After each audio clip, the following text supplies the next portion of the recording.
Hola, bienvenidos. Buenas. Hola. Hola. ¿Cómo andan? Nada, ir avisando a las personas que vais entrando que, bueno, que la videollamada, el encuentro será grabado, porque luego lo vamos a subir a YouTube, pero bueno, que lo vayáis sabiendo. Silenciar los micros también os pedimos, por favor, que en algunas ocasiones pues hace un ruido o algo. Entonces cuanto menos ahora al principio el que no vaya a intervenir, pues que os pedimos, por favor, que tengáis los micros cerrados. Sí. Vale. No sé si querés, Santiago, que esperemos un poquito más o ya empezamos. Yo creo que empezamos, sí. El que quiera, el que llegue tarde puede luego verlo. Sí, es lo que acabo de plantear. Perfecto. Pues voy a compartir la pantalla con vosotros y comenzamos el evento. ¿Veis mi pantalla, verdad?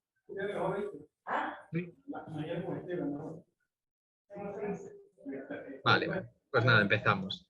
Nada, Hay muchas voces de fondo.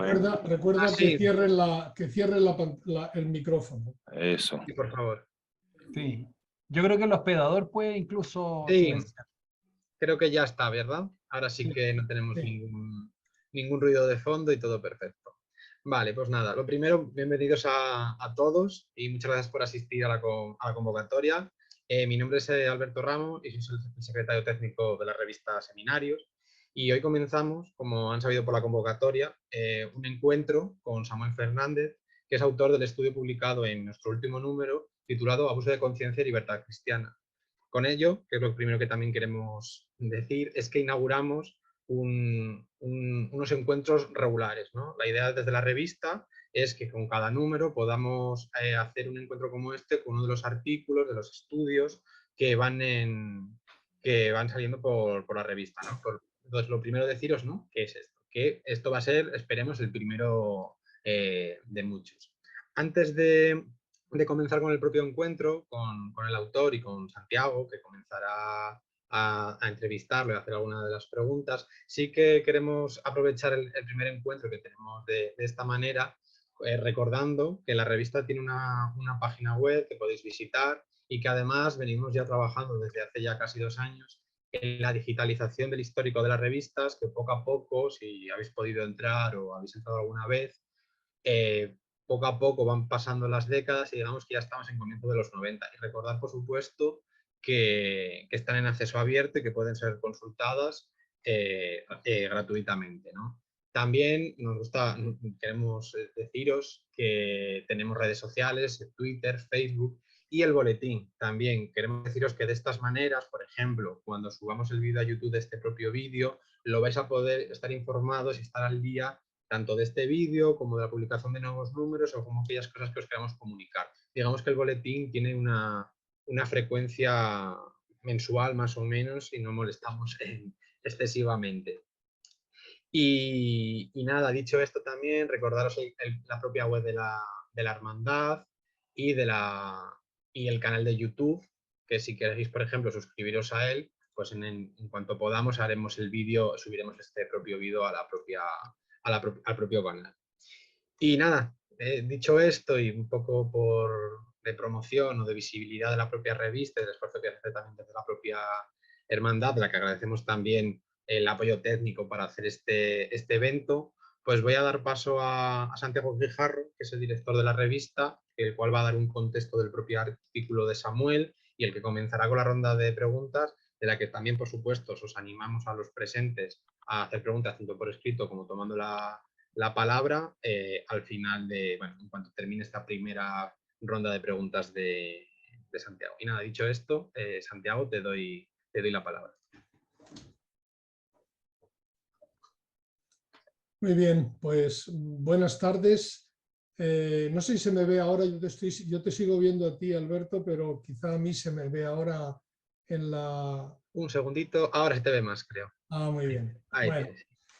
buenas tardes a todos los que habéis querido participar y también a los que podrán ver la grabación de este vídeo posteriormente. voy a presentar primero el artículo y después al autor.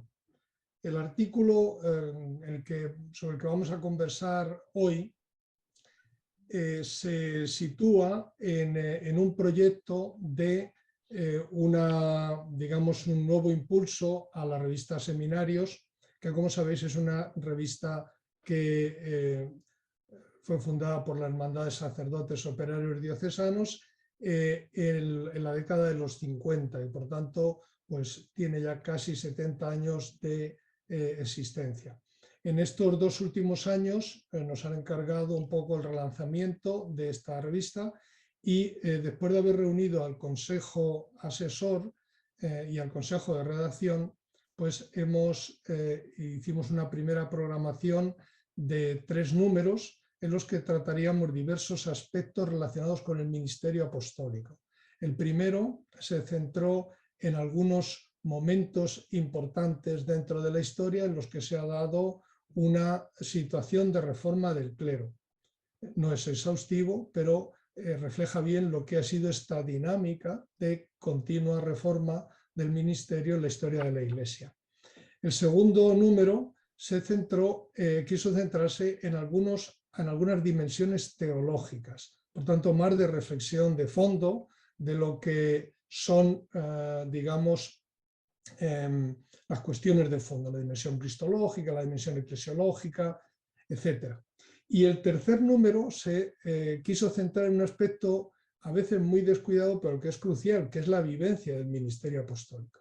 Bueno, por dentro de los problemas que nos parecía que eran importantes tratar, pues uno de ellos era sin duda el tema de los abusos, que es un tema muy actual, como sabéis, y para ello teníamos pues, la suerte de contar justamente con uno de los miembros del Consejo de Redacción de la revista, que es el profesor Samuel Fernández, que ya había trabajado sobre el tema, había publicado un artículo en la revista Gregorianum y otro artículo en un libro en colaboración, y entonces le pedimos que nos hablara de este tema, pero enfocado directamente al tema al ejercicio del ministerio. La particularidad de este enfoque, y que me parece que es quizá lo más peculiar y lo más interesante, es que se centra no en el abuso sexual o el abuso de poder, sino en otra forma de abuso que es más sutil y quizá más presente y que está muy poco estudiada, que es el abuso de conciencia. Sobre eso hablaremos después, pero antes de entrar en las preguntas quisiera presentar al profesor Samuel Fernández, que está también entre nosotros.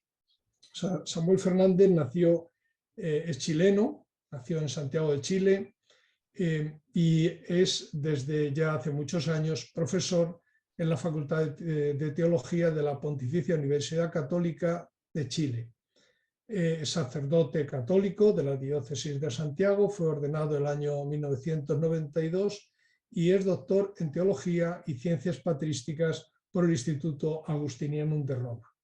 Actualmente, como digo, es profesor titular de la Facultad de Teología de la Universidad Pontificia Universidad Católica de Chile, en la cual fue decano entre los años 2004 y 2009. Sus áreas de investigación son los orígenes de Alejandría, la historia de la exégesis patrística, la crisis arriana del siglo IV, en la que me consta está ahora centrado, y el desarrollo de la cristología trinitaria y de la teología trinitaria y de la cristología patrística. Bueno, sus obras son muchas, sus trabajos inmensos, pero voy a subrayar sobre todo su trabajo como editor y traductor de textos antiguos, sobre todo y fundamentales, sobre todo el gran tratado de Orígenes sobre los principios, que es un monumento realmente a la teología y un trabajo ingente, pero también el texto sobre los sínodos de Hilario o de Atanasio, así como la obra teológica de Marcelo de Ancira. Bueno, es un investigador reconocido con diversos proyectos de investigación y una vez presentado, pues la pregunta obvia, querido Samuel, es ¿por qué un patrólogo ha decidido escribir una serie de trabajos sobre este tema del abuso, que es lo mismo que decir por qué es importante este tema. Bien, pues bueno, en primer lugar yo quisiera agradecer la oportunidad, en primer lugar, de haber publicado el artículo. Aprovecho también, a partir de mi amistad con Santiago, también yo he podido visibilizar, digamos, el gran influjo de los operarios en la formación sacerdotal, ya sea a través de la editorial, a través de este tipo de iniciativas como la revista Seminarios, los mismos libros de Santiago, etcétera, etcétera. Así que también aprovecho la ocasión para agradecer a los operarios esta influencia que a veces no es tan explícita, pero que realmente es muy profunda. Entonces, la pregunta de Santiago, ¿por qué abordar este tema? Claro, uno la podría responder desde un punto de vista más general. Tal vez desde el punto de vista más personal, yo me atrevería a decir de que en el fondo frente en Chile, como ustedes saben, ¿no es cierto?, la crisis de la Iglesia a partir de los abusos ha sido muy fuerte. Y a la vez también se ha reconocido el Papa Francisco en sus discursos, en su carta a Chile, etcétera, etcétera, destacó esta tríada de abuso sexual, abuso de poder y abuso de conciencia. Tal vez, digamos, esta triste ocasión ha permitido que este tema salga más a la luz.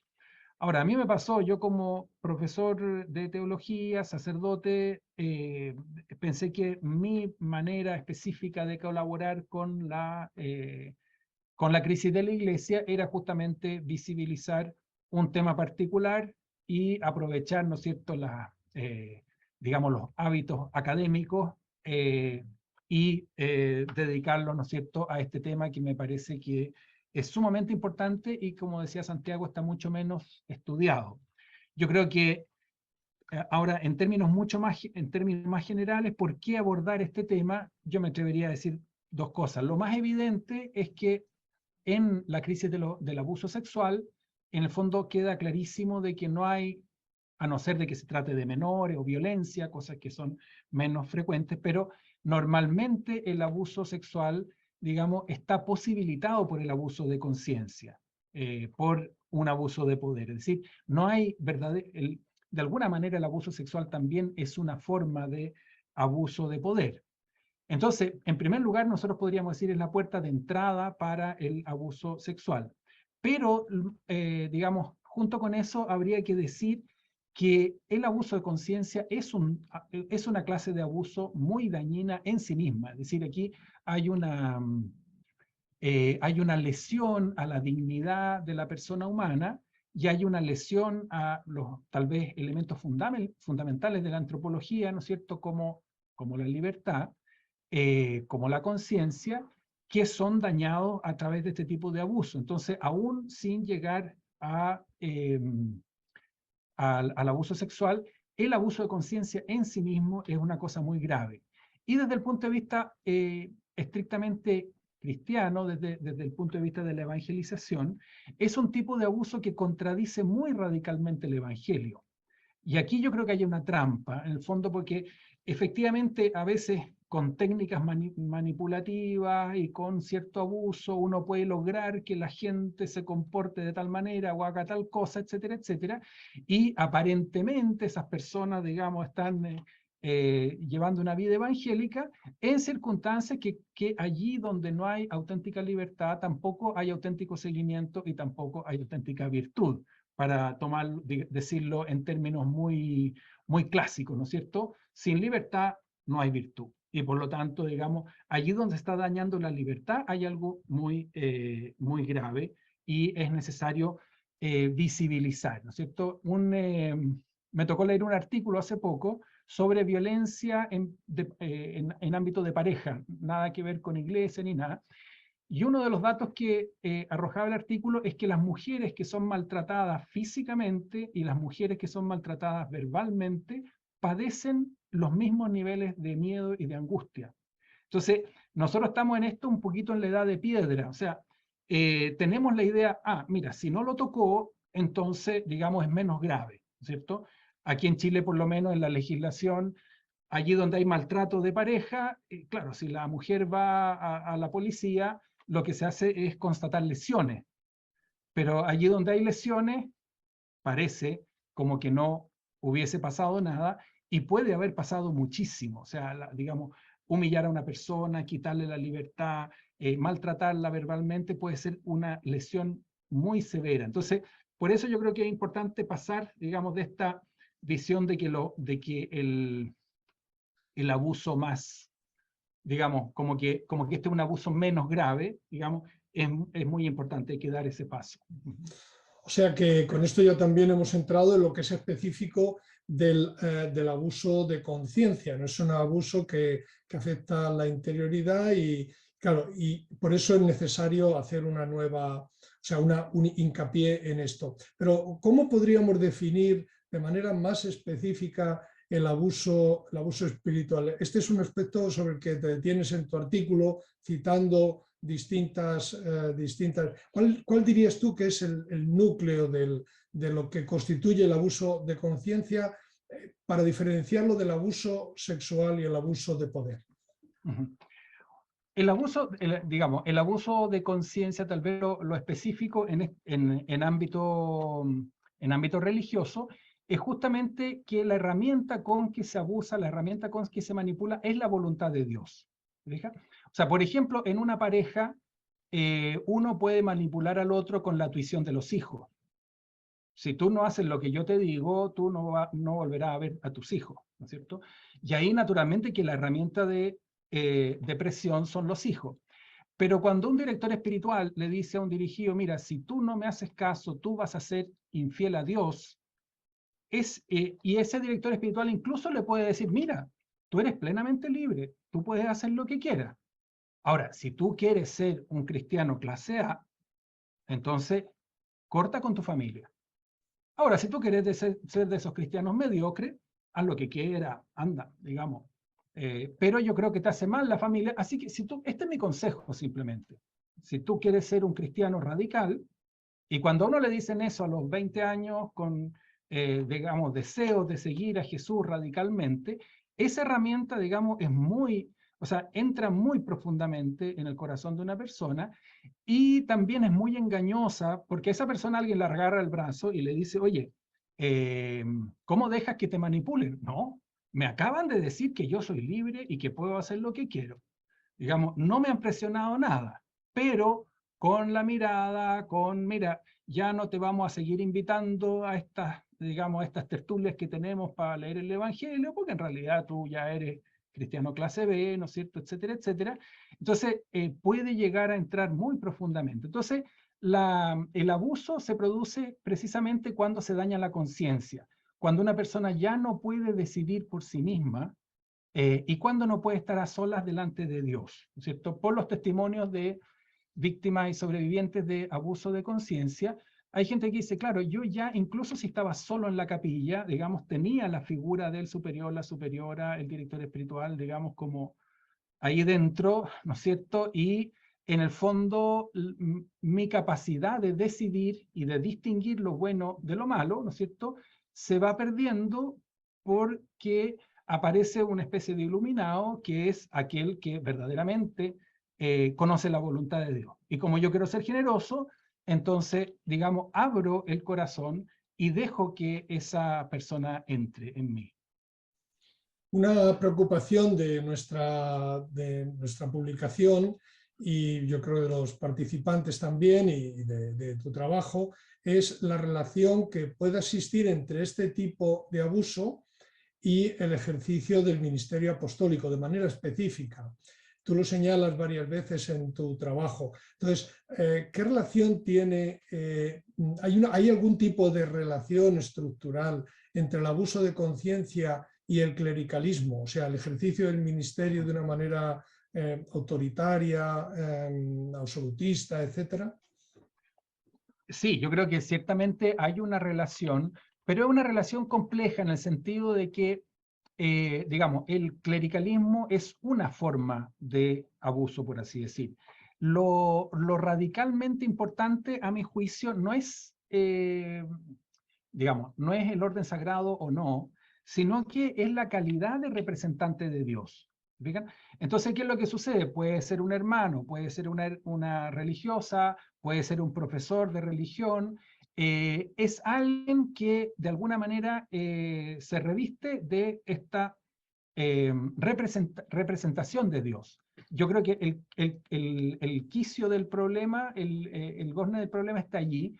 Ahora, naturalmente que en la teología católica y en la cultura católica, el hecho de estar ordenado sacerdote implica de manera casi automática, ¿no es cierto?, tener el carácter de representante de Dios. Entonces, efectivamente, son realidades que coinciden, pero no coinciden plenamente, o sea, se sobreponen, pero que no coinciden plenamente. Entonces, digamos, lo fundamental, ¿no es cierto?, es definir, digamos, cuál es la manera adecuada de ejercer el poder, del ejercicio de la autoridad, y no tanto el tema simplemente del clericalismo. Sí, eso nos lleva a otra cuestión en la que insistes también en tu trabajo y que a mí me ha parecido realmente un aspecto muy, muy novedoso. Tú señalas en tu artículo que en los estudios que se han hecho sobre el tema del abuso de conciencia no se ha tenido en cuenta o no se ha trabajado suficientemente el tema de la implicación institucional.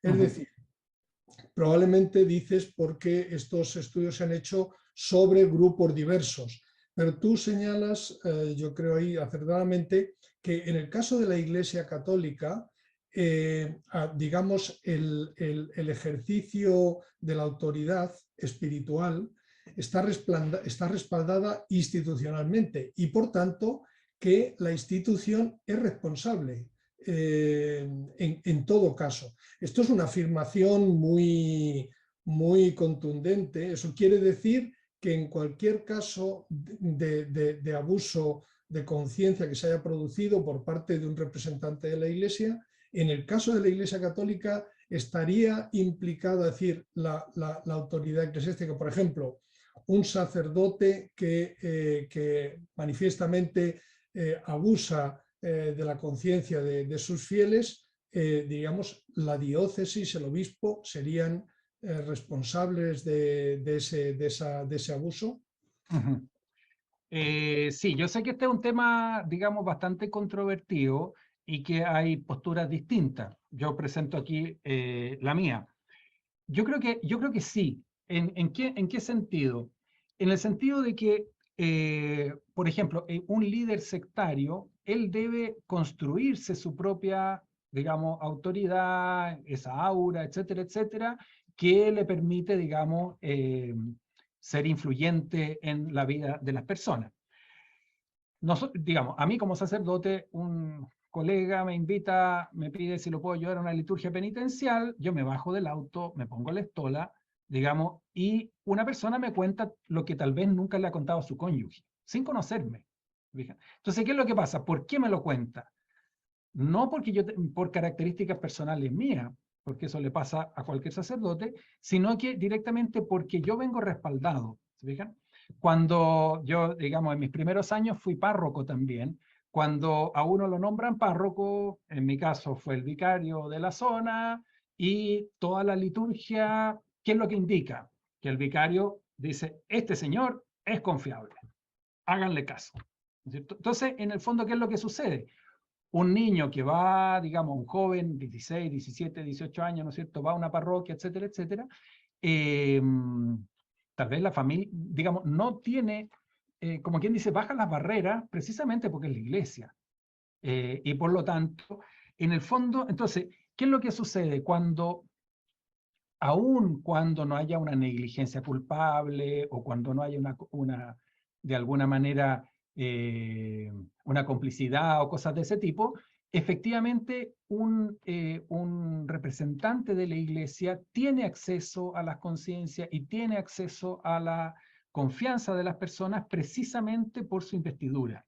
Y por lo tanto, institucionalmente me parece a mí que sí hay una responsabilidad, ¿no es cierto? O sea, creo que en España también, digamos, es una empresa española, ¿no es cierto? Pero si viene Movistar una persona de Movistar que auténticamente es de Movistar con su credencial y su overall, etcétera, etcétera, y entra a una casa, efectivamente, porque uno llamó que quería instalar internet, y esa persona roba.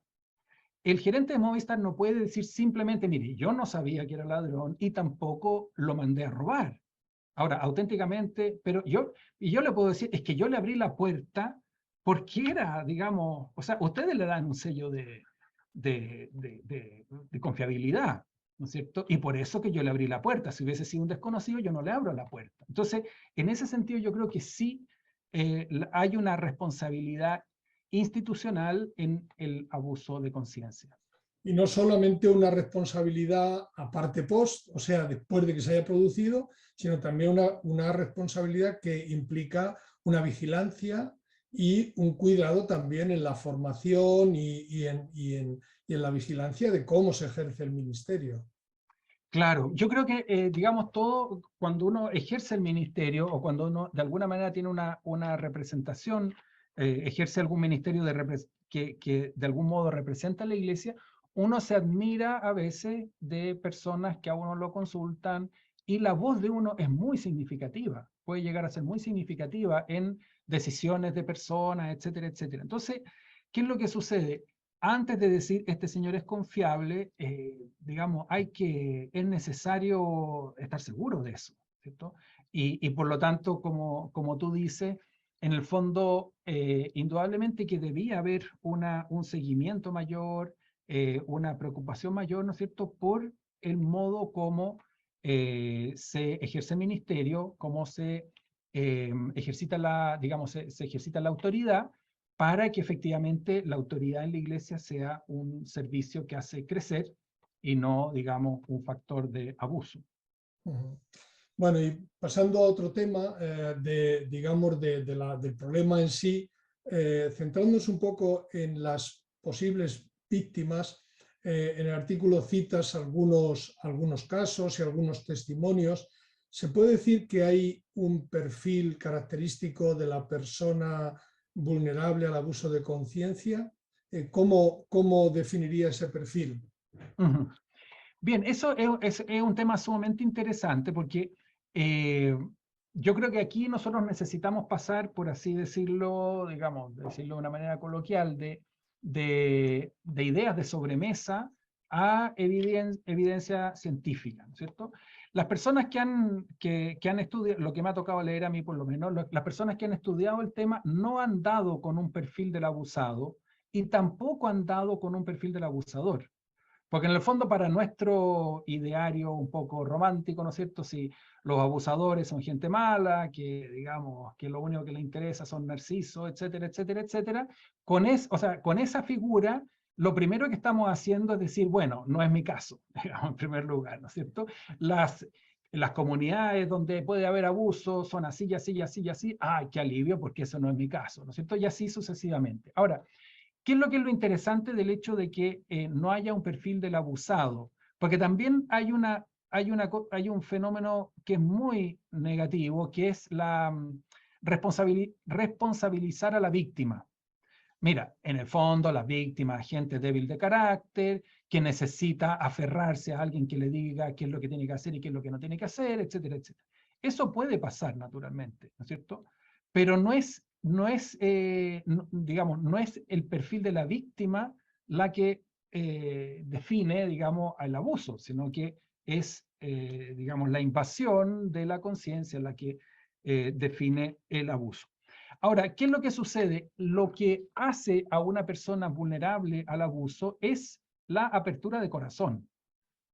O sea, en el fondo lo que sucede es lo siguiente, que en primer lugar, digamos, a mí personalmente no me gusta el rótulo adultos vulnerables, ¿cierto?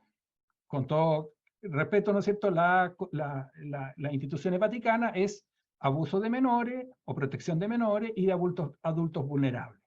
Si eso es así, implicaría que el resto de los adultos son invulnerables, cosa que sabemos que eso no ocurre, ¿no es cierto? Entonces, ¿qué es lo más importante acá? Es reconocer que la vulnerabilidad, o sea, la capacidad, la posibilidad de ser herido, es una condición humana. no es un defecto de algunos seres humanos, ¿cierto? Naturalmente que hay lo que la UNESCO habla de la vulnerabilidad especial, que son, digamos, enfermedades, condiciones, etcétera, etcétera, que hacen que una persona tenga una particular vulnerabilidad. Entonces, todos nosotros tenemos, o sea, tenemos una vulnerabilidad radical por nuestra propia condición humana, que se manifiesta en vulnerabilidades particulares, ¿no es cierto? Ahora, ¿qué es lo que sucede? Por ejemplo, cuando uno confía se vuelve vulnerable. Cuando uno ama, se vuelve vulnerable. ¿No es cierto? Si uno no quiere ser herido, la única posibilidad, digamos, es replegarse sobre sí mismo y esa vida no es humana. Entonces, en el fondo, si uno dice, a ver, ¿cuál es la condición para que una persona pueda ser abusada? Es una persona que es capaz de abrir su corazón. La condición del seguimiento de Jesús es dejarse guiar. Y eso implica riesgo. ¿Fijan? Amar implica riesgo. Entonces, yo creo que lo más importante aquí es reconocer que así como hay personas que débiles de carácter o fuertes de carácter o lo que sea, ¿no es cierto? Algunos estudios, un artículo escrito en Francia que han tenido muchísimos problemas con el abuso de conciencia, decía que incluso, por ejemplo, las personas más radicales, las personas de mayor generosidad, también son particularmente susceptibles al abuso, precisamente porque a una persona desconfiada es más difícil que alguien abuse de ella. Pero sabemos en el fondo que la apertura de corazón finalmente es lo que nos hace vulnerables a ser, digamos, construidos y sostenidos como personas y también a ser heridos y dañados. Bueno, y vamos llegando ya un poco al final para dejar paso a preguntas de los participantes y bueno, sin la intención de abordar, digamos, orientaciones más prácticas. En el artículo señalas algunos rasgos para identificar el abuso espiritual que realmente son muy pertinentes, pero yo quería preguntarte un poco de manera más general, ¿qué pasos te parece a ti que deberíamos dar como Iglesia para salir al encuentro de digamos, de este problema del abuso espiritual? Sí, bueno, es una pregunta muy importante, crucial, y que permite, digamos, muy distintos niveles de respuesta. Yo creo que, o sea, una tarea pendiente es definir el abuso espiritual o abuso de conciencia como delito canónico. En este momento, digamos, no tenemos una definición en el derecho canónico. Desgraciadamente, la reforma del libro sexto del derecho canónico no acogió el tema del abuso de conciencia.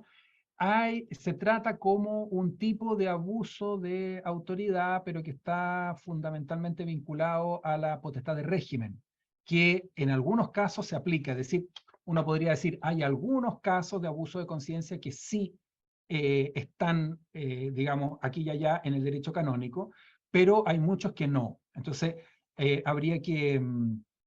una cosa muy importante sería definirlo como un delito y naturalmente darle una cierta definición. El hecho de definir qué es el abuso también permite definir qué es lo que no es abuso. Y eso es sumamente importante en la Iglesia, porque en el fondo, en este momento lo que nos puede pasar es que digamos, las personas más sensatas puedan tender a retraerse, digamos, y a no ejercer, ¿no es cierto? Acá, digamos, el luchar contra el abuso de conciencia y luchar contra el uso perverso de una asimetría de poder no significa que, digamos, el modelo de la Iglesia sea pura horizontalidad, ¿no es cierto? O sea, el ejercicio del poder no es malo en sí mismo. Las asimetrías de poder en la Iglesia son normales, son, digamos, cualquier, digamos, comunidad humana estructurada las tiene y las necesita.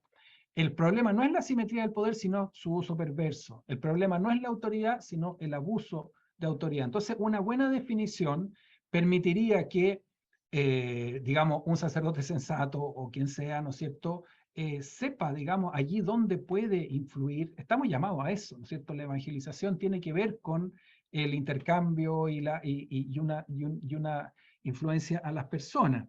Y por otra parte, saber exactamente, digamos, con mayor precisión, cuáles son las intervenciones que verdaderamente son abusivas. Por otra parte, digamos, un mayor conocimiento de estas señales puede proteger mucho a las personas. Yo creo que, por ejemplo, en Chile ha habido, después de tantos casos muy dramáticos, ¿no es cierto?, ha habido reportaje, ha habido una cantidad de cosas, y eso yo creo que ha sensibilizado a la población de tal manera que la gente hoy día está más protegida, ¿no es cierto? Y eso es una buena cosa.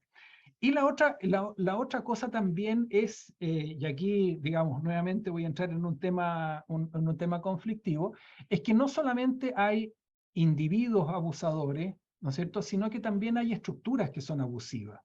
Y entonces es necesario con valentía poder revisar ciertas estructuras, teologías de la obediencia, maneras de comprender digamos, el modo como Dios se comunica con nosotros y el modo como Dios actúa, digamos, en su iglesia, comprender mejor, digamos, hay ciertas teologías de la mediación que hacen que digamos, el mediador deja de ser mediador y prácticamente se identifica, ¿no es cierto? O sea, nuestra manera de hablar de la voluntad de Dios a veces es muy irresponsable. Dios quiere esto, Dios no lo quiere, no, esto es del diablo, etcétera, etcétera. Eso puede llegar a ser muy irresponsable. Entonces, en el fondo, identificar también cuáles son las estructuras, digamos, la cultura, las teologías, ¿no es cierto? Y de esa manera ir construyendo comunidades cada vez más sanas. Muy bien, muchas gracias, Samuel, por esta primera ronda de preguntas. Y bueno, pues dejamos ahora un tiempo para que los participantes también puedan hacer alguna pregunta. Yo tengo aquí alguna pregunta más, si hay tiempo la hago, pero creo que ahora debemos dejar tiempo para la pregunta. Entonces le paso la palabra a Alberto, que habrá ido recogiendo algunas de las preguntas y que en todo caso va a coordinar el diálogo que sigue. Sí, nada, por ahora sí escrita no tenemos nada, así que alguna persona antes de comenzar el evento nos comunicó que igual quería decir algo y yo también quería comentar alguna, pero bueno, dejemos si alguna persona de los participantes quiere comentar algo, pues le damos la palabra, lo puede tomar por escrito. Sí, en primer lugar agradecer a Samuel pues, la reflexión que nos ha compartido, tanto la escrita como la hablada ahora. Muchas gracias. Yo tengo dos preguntas, dos dudas. La primera, yo creo que desarrolla un poco lo que acaba de plantear últimamente Santiago y que has respondido tú, ¿no? Sobre las señales para reconocer ambientes abusivos, ¿no? Hay una lista de señales. Pero mi pregunta sería, ¿qué pasos habría que dar para reconocerlas? ¿Y quién tiene que reconocerlas? Porque en el quién veo como tres sujetos. Uno es la autoridad de la Iglesia, que puede reconocer este sacerdote, esta persona está abusando. Otro nivel puede ser el mismo acompañante espiritual, que tiene unas estrategias, que hace un examen de conciencia, otra dice, no, lo que estoy haciendo no está bien. Y en este sentido, la formación que recibe en el seminario tendría que ayudar a que uno fuera consciente de estas desviaciones. Y otro nivel sería el del acompañado, la persona que se ha confiado al sacerdote, que en un momento dice, esto no es de Dios, ¿no? Entonces, como a esos tres niveles, ¿qué pasos habría que dar para que se reconociera el abuso de conciencia, ¿no? Sí. Sí, muchas gracias por la pregunta. A ver, a decir verdad, no es algo que yo haya reflexionado, digamos. Digamos, pienso que yo puedo aportar, digamos, sobre todo en el ámbito más teórico, etcétera. Ahora, con la pregunta que tú me haces, yo me atrevería a decir de que en el fondo, por lo menos cuando lo escribí esto, estaba pensando sobre todo en los dos últimos aspectos, que no estaba tanto pensando en la autoridad eclesial, sino que más bien en el fondo la persona que está en una posición de poder y también en las personas que pueden ser afectadas, ¿no es cierto? Yo creo que efectivamente, o sea, cuando yo en este momento tengo 59 años, todavía no paso los 60, ¿no es cierto? Cuando tenía 30, ¿qué es lo que se decía? Mira, ese sacerdote es muy absorbente. Bien. Es un poco dominante. Bien. Hoy día yo creo que, ¿no es cierto?, con algunos criterios en nuestra mente, ¿no es cierto?, le podemos poner nombre a eso y poder,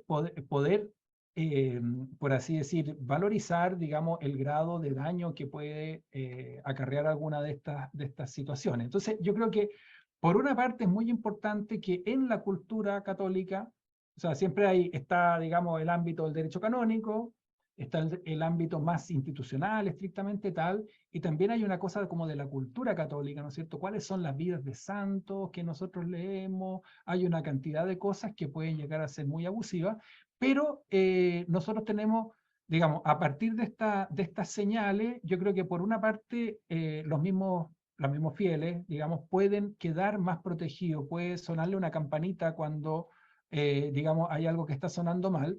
Y también, si me permiten decir algo personal, digamos, o sea, al leer, al reflexionar, al clasificar estas cosas, también se produce que uno también tiene que cuestionar su propia manera de ejercer la autoridad y preguntarse, bueno, a ver, cuáles son los límites, si efectivamente, digamos, uno puede estar siendo o ha sido, digamos, realizado acciones abusivas, ¿no es cierto? Yo creo que es un buen ejercicio y yo me atrevería a decir, o sea, yo tengo la impresión de que entre algunos amigos sacerdotes, ¿no es cierto?, esto del abuso de conciencia suena como que si ya empezamos con esto, entonces como que la radicalidad evangélica y la entrega total y esta cosa aquí como que va a diluirse y nos vamos a transformar, ¿no es cierto?, vamos a transformar la iglesia en una cosa muy mediocre. Pero efectivamente, al reconocer, por ejemplo, que la libertad cristiana es un don del cristianismo a la sociedad occidental. O sea, digamos, ahora hablo un poco como patrólogo, ¿no es cierto? En el fondo, los que más reflexionaron sobre el libre albedrío en la antigüedad fueron los estoicos, pero para los estoicos el libre albedrío y la providencia son la concatenación de las causas que está, digamos, las causas necesarias que está en acto, ¿no es cierto? Una libertad fuerte, como la entendemos en Occidente, ese es un fruto del Evangelio. Y por lo tanto, ahí hay algo que proteger, que efectivamente la evangelización sea evangelización de hijos, de personas libres, y no un sometimiento, ¿no es cierto? Sabemos lo mucho, hasta el marketing, cuánto nos puede llegar a someter, y por lo mismo entonces tener conciencia de estas señales puede ayudar de que la evangelización sea muchísimo más auténtica y cale mucho más profundamente.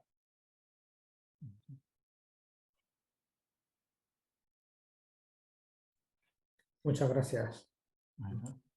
No sé si alguna persona más quiere hacer alguna pregunta. Hay muchas. Bien, Samuel, gracias fundamentalmente por el análisis tan descriptivo, ¿no?, que haces.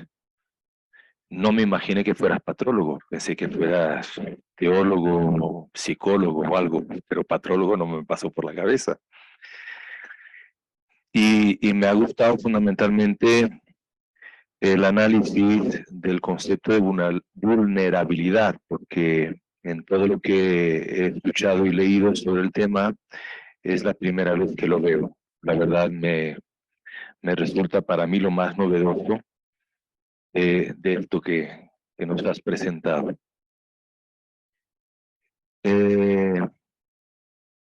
Ahora, sabiendo que eres patrólogo, pregunta, a ver, ¿es la primera vez que pasa esta situación de abusos de poder, de conciencia sexuales en la iglesia? Me parece que no. Siendo patrólogo, has descubierto algo, por lo menos en el primer milenio, porque esto no es nuevo, y leemos por algunas cuestiones, incluso por las cuestiones del celibato, que había reconocimiento de estas situaciones de abuso y penalizaciones muy fuertes, ¿no?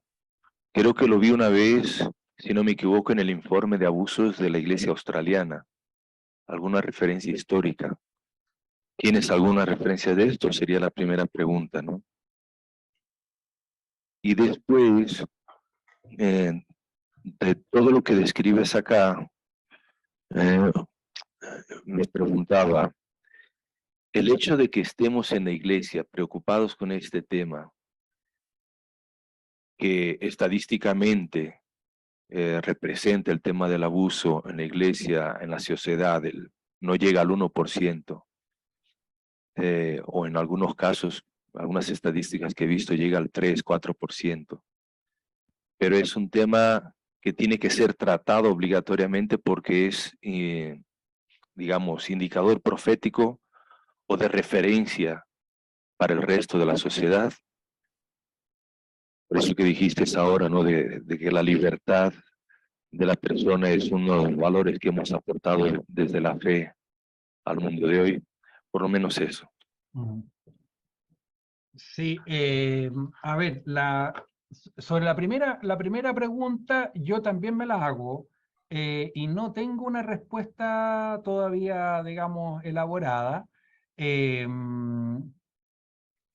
Respecto del abuso sexual, sí hay cosas bien interesantes. O sea, por ejemplo, ahí Santiago, que es biblista, la palabra pedofilia en un diccionario de griego clásico no aparece como una palabra negativa.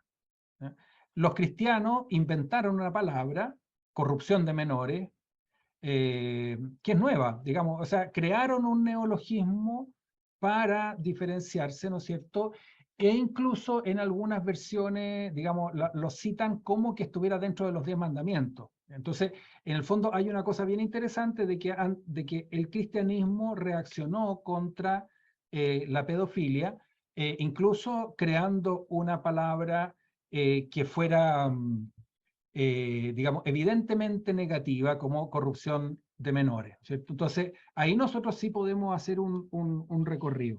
Respecto del tema de la autoridad, en cambio, a mí me parece que es más difícil abordar ese tema por lo siguiente, porque en el fondo lo que es aceptable o inaceptable está siempre situado culturalmente.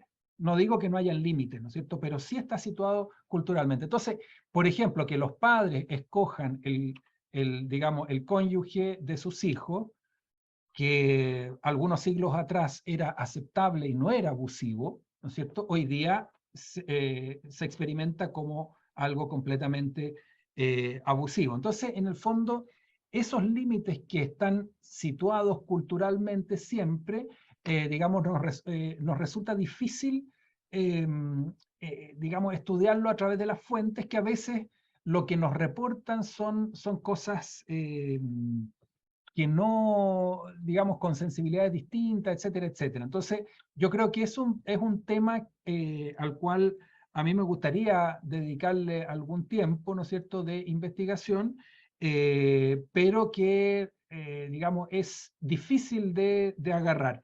Hay otros, en cambio, que son fáciles. Por ejemplo, qué sé yo, Teodoreto de Ciro en su historia eclesiástica dice que Constantino afirmó que si él supiera de un obispo que comete un delito, él lo cubriría con su paño, con su manto púrpura, ¿no es cierto? Porque en el fondo, o sea, el tema del encubrimiento, por ejemplo, tiene raíces históricas muy evidentes, ¿no es cierto?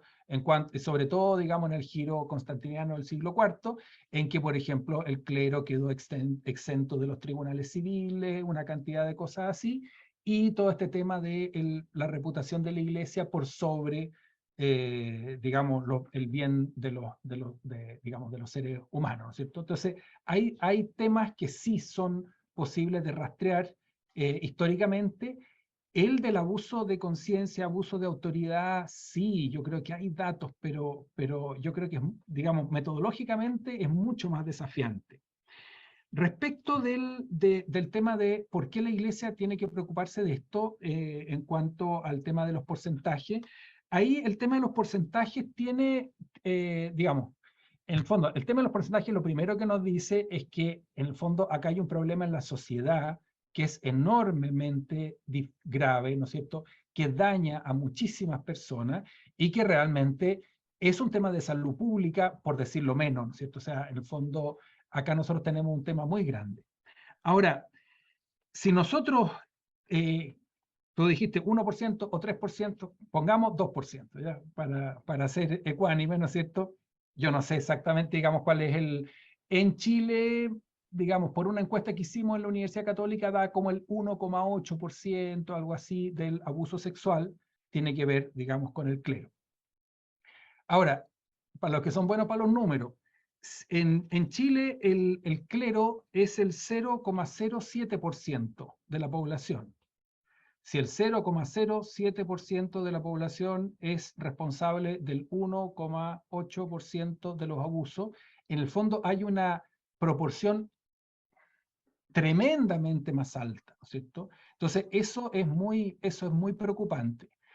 En eso estamos trabajando con una cosa de unas encuestas, porque en el fondo, nuevamente, lo que nos sale más fácil en la iglesia es decir, mira, se nos han colado algunas personas con rasgos psicopáticos y vamos a mejorar, digamos, los test a la entrada del seminario y con eso vamos a resolver el problema, ¿cierto?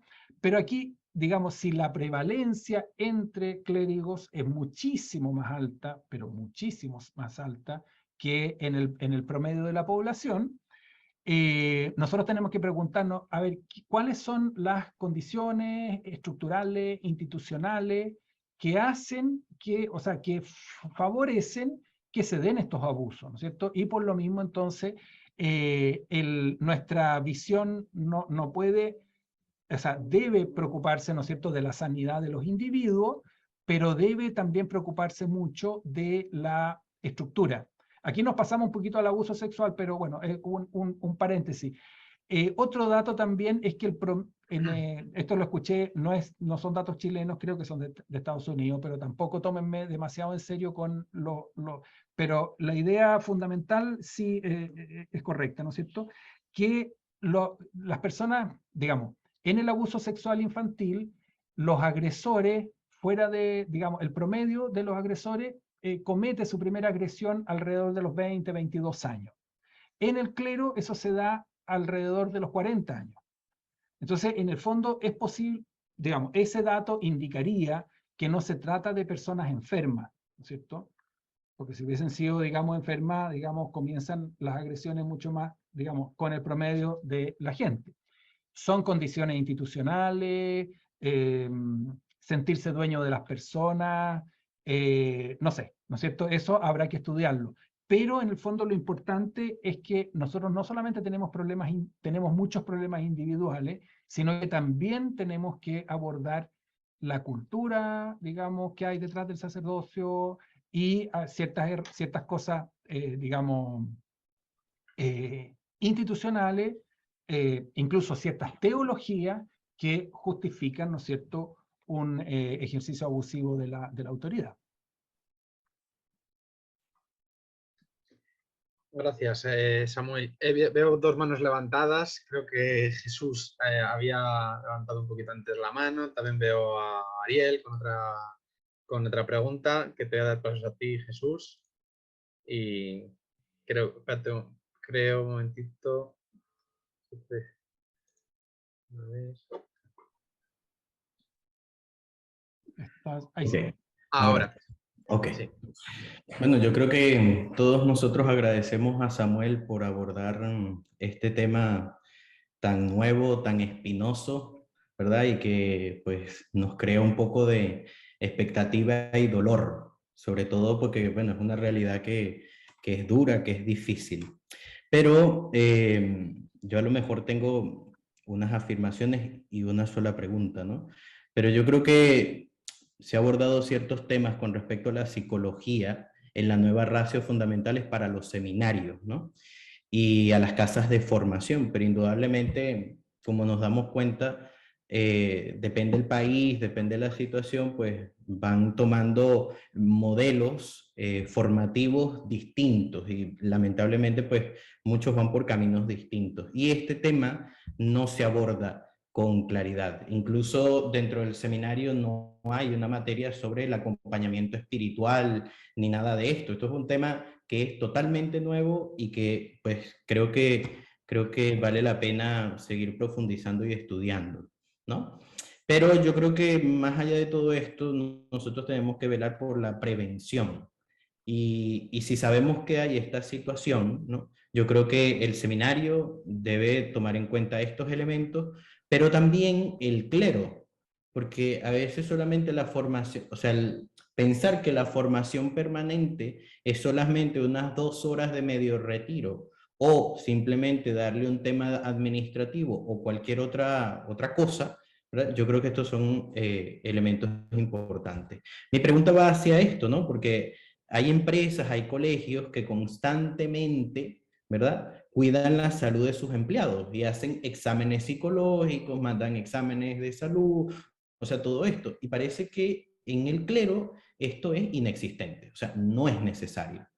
Entonces, esto, ¿a qué me lleva a mí a preguntarme? ¿No? Si tú, Samuel, o alguno de los participantes, conoce alguna experiencia eclesial, específicamente del clero, algún clero, que aborde realmente estos temas, ¿no? O sea, que esté haciendo algo, que a lo mejor tengan un psicólogo en la diócesis que acompañe a algunos sacerdotes, o porque, claro, ¿qué es lo que ocurre? Que lamentablemente respondemos según la emergencia. Y yo creo que para prevenir este tipo de situaciones, yo creo que no solamente hay que pensar en el seminario, que ya que sí, hay muchas cosas que hacer, pero yo creo que también hay que acompañar y ayudar a los sacerdotes que a lo mejor no tienen herramientas por sus historias de vida, por sus situaciones, por sus cosas que no han enfrentado, ¿no? Porque lamentablemente nuestra formación o la formación de algunos ha sido muy separada, ¿no? Algunos elementos de otros. Y creo que hoy en día lo que se nos está pidiendo es integrar todos estos elementos para dar una mejor respuesta a la misión que se nos encomienda. Pero la pregunta es esta: ¿conocemos alguna experiencia eclesial de clero, o sea, los sacerdotes con el obispo, que aborden esta temática psicológica, que aborden estas situaciones? Samuel, si como nos estamos acercando a la hora, antes de que contestes esta pregunta, si quieres que nos cuente Ariel también Perfecto. su pregunta y así ya podemos enlazar las dos preguntas en una respuesta. Eso. Voy a silenciar a Ariel, que creo que está por aquí. Ariel, creo que ya puedes hablar. Que me tengo. Ay, hola, hola, hola. Ahí. Muchas gracias, gracias Samuel. Dos cositas. La primera tiene que ver con tu colocación, me ayudaba a mí o me invitaba a hacer una revisión de mi praxis, ¿no? Yo trabajo en el seminario hace 11 años y eso me parece interesante. También me daba un poquito de escalofrío. De aquí a 2 meses hay 3 chicos que salen para la pastorada y de alguna manera como rector uno tiene que dar como tú dices, estos chicos son confiables, ¿eh? Entonces, pero la pregunta o la cuestión viene a partir de la constatación en algunas comunidades nuevas de Brasil, que me tocó acompañar por diferentes situaciones de la historia y de los destinos, donde se perciben estructuras de abuso de conciencia y donde las personas solo caen o solo abren los ojos cuando ya de alguna manera están medio quebradas, ¿eh? Psicológicamente, con situaciones muy, muy difíciles, ¿eh? Y incluso en esa situación de fondo de pozo, intentan justificar o no terminan de dar el salto, ¿eh? Entonces, ¿cómo revertir o cómo qué elementos poder, yo creo que lo primero es estar presente, ¿no? Para posibilitar ese acompañamiento, pero cómo abordar esas situaciones de abuso de conciencia, abuso espiritual institucional. Eso a mí me quedó así como ruido. De acción personal, bueno, uno está, puede acompañar, ayuda, pero... Bueno, gran pregunta la tuya. A ver, partiendo por lo que decía Jesús, o sea, yo creo que en la iglesia felizmente se ha avanzado bastante, ¿no es cierto?, en protocolos, en cosas de acompañamiento, en ofertas, por así decir, ¿no es cierto? Ahora, yo creo que se ha avanzado mucho menos, o casi nada, ¿no es cierto?, en una reflexión verdadera sobre el ministerio sacerdotal y, digamos, y cuáles son las condiciones que están provocando que, digamos, los abusos sean tan frecuentes. Por esta misma dinámica institucional, ¿qué es lo que pasa? La Vicaría para el Clero, lo que sea, ¿no es cierto?, ofrece, y los que están más interesados, que naturalmente que son los menos peligrosos, entre comillas, ¿no es cierto?, son los que se acercan y van, etcétera, etcétera, y el que está, digamos, aislado en su propio predio, digamos, ese ahí no lo saca nadie, ¿se fija? Entonces, esas son las dinámicas que son muy difíciles de abordar, porque claro, el vicario del clero, digamos, o quien sea, ¿no es cierto?, puede, digamos, en aquellos en que tenga un cierto eco, en ellos podrá influir positivamente, pero justamente son los que no aparecen, los que son más difíciles de encontrar, ¿no es cierto? Pero bueno, no sé, no creo que haya respondido mucho, pero digamos, algo va por ahí.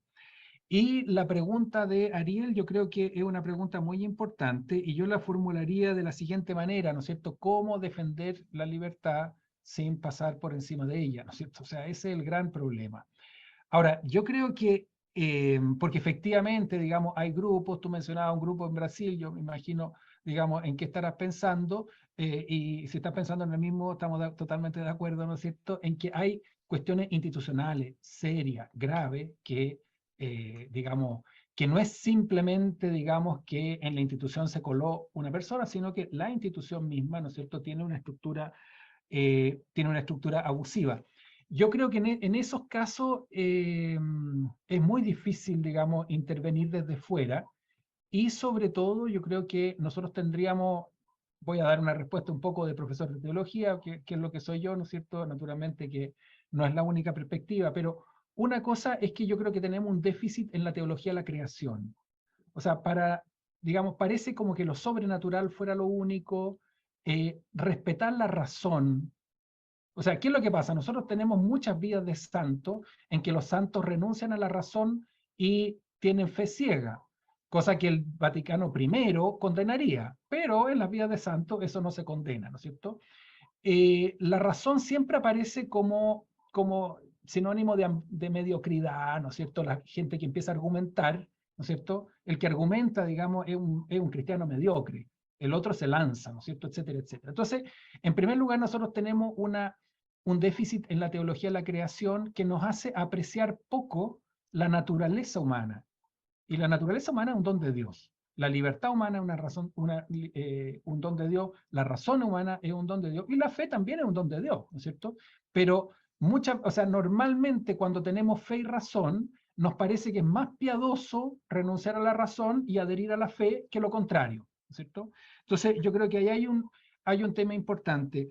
Y el otro es la insistencia en que no es auténticamente evangélico un camino que de alguna manera oprime la libertad, oprime la razón, ¿no es cierto? No da espacio a la libertad y a la alegría. Porque en definitiva cuando se contradice, o sea, lo sobrenatural no es antinatural, ¿no es cierto? Lo sobrenatural, ¿no es cierto? Conocemos todas las definiciones de Santo Tomás, etcétera, etcétera, pero yo creo que allá hay una cosa que es muy importante. Y la otra cosa también es establecer muy claramente que el poder y la autoridad en la iglesia que son necesarios, ¿no es cierto?, por ser un cuerpo estructurado, pero la autoridad, como es una autoridad que está en función de algo, No es una autoridad absoluta, la única autoridad absoluta es la autoridad de Dios, pero la autoridad en la iglesia siempre es una autoridad que está al servicio. Ahora, y al estar al servicio, digamos, hay dos características que son fundamentales, ¿no es cierto? Uno, que tiene límites. O sea, la autoridad de un superior o de un obispo o de un párroco tiene límites. No abarca la vida completa de las personas, tiene límites, ¿no es cierto? La autoridad de un rector del seminario, ¿no es cierto? Ya que tú haces la pregunta, tiene límites, hacerse cargo de los límites. Mira, yo hasta aquí te puedo, digamos, y esto, digamos, ahí, esto ya no, ¿no es cierto? Y la otra cosa que tiene propósitos. Entonces, cuando se traspasan los límites, ahí hay abuso. O cuando la autoridad que se da para el bien pastoral de la parroquia, por ejemplo, se utiliza para otro propósito, ahí también hay una cuestión abusiva. Entonces, yo creo que es muy importante también reconocer que, digamos, la autoridad en la iglesia tiene estos límites y tiene estos propósitos que hacen que efectivamente que llegue a ser un servicio al pueblo de Dios, ¿no es cierto? Y no un privilegio que permite dañar a las personas o aprovecharse de las personas.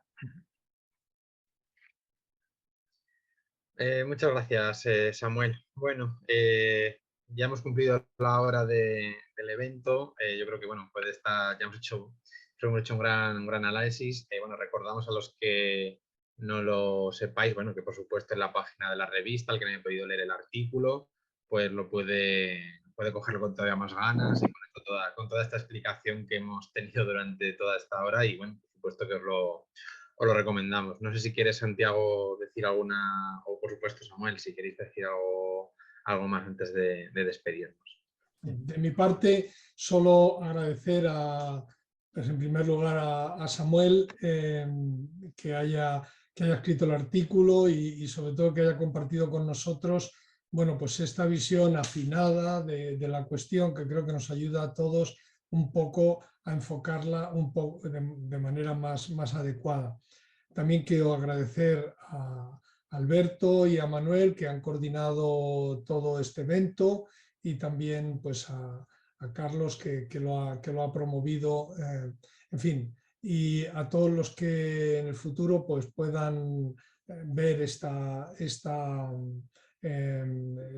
vídeo o esta entrevista, pues también les dirigimos un saludo y les decimos que la revista Seminarios está a su disposición, que quiere ser una revista abierta y por eso estamos haciendo un esfuerzo de visibilizar no solo los trabajos recientes, sino también toda una historia de reflexión de muchos años que queremos que contribuya pues un poco a pensar las cosas mejor y también, en definitiva, a una mejor praxis en el ejercicio del ministerio. Muchas gracias a todos y buenas tardes, buenas noches.